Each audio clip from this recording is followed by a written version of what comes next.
already doing it. 5 years ago, I was diagnosed with multiple sclerosis.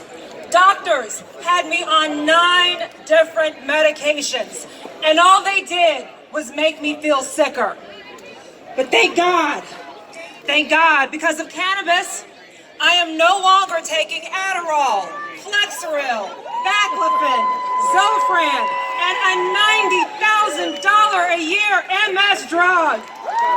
Gorilla Glue changed my life. Right. And when we started growing it in the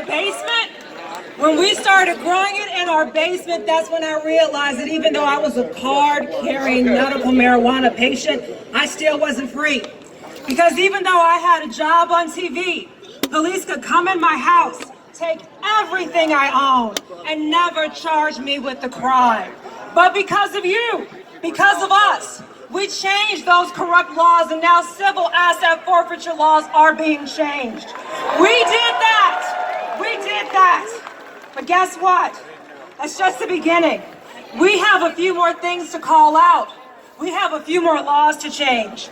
It is not right that I can take a prescription sleep aid at night, take an opioid in the morning, go to happy hour and indulge all night long, and not be in fear of losing my job.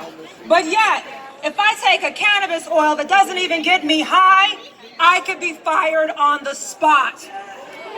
Zero tolerance laws need to change now. A few months ago, a father called me. He has a son with cerebral palsy and he's in a nursing home.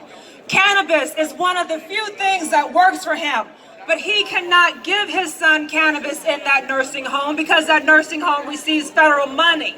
So his son cannot have cannabis, the one medication that works for him. That's not right, and we have to change this.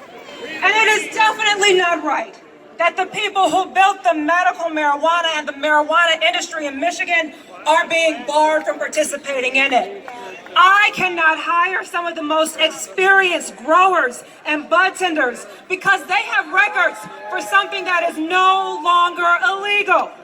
Patients and dispensary owners who were unfairly prosecuted should not be shut out, especially when police officers and prosecutors are now in the industry and they're opening provisioning centers.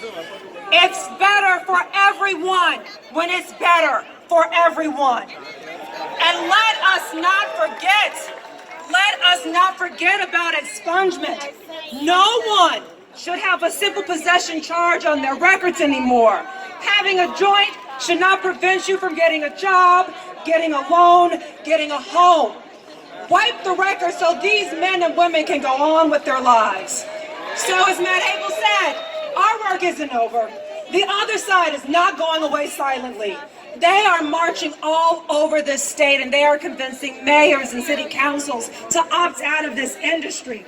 Some places are even talking about holding polls to see if their residents really want marijuana and cannabis in their communities. As if the election and Prop 1 were not the ultimate poll. As if 58% in favor of legalization is not an indication of what the people want. So if they don't want to listen to the people, it is time for the people to take back their power. So, as Matt said, I'm with Matt. I'm asking for a favor. We need some of you to step up and run for office. We need boss ladies and we need average Joes. We need moms and dads who've been fighting for their kids and themselves to get on school boards and city councils. After all, we need to even be in the Congress because that is the people's house. We need people who know the truth to be in the room when decisions are being made and laws are being written. Because right now, people who have never used cannabis and whose minds are only filled with 70 years of propaganda and lies are writing the rules. We need to be at the table. Our fight isn't over. In fact, it is just getting started. So be safe, have fun, pump, pass, and let's get back to work tomorrow. Happy birthday, and happy birthday, Lisa!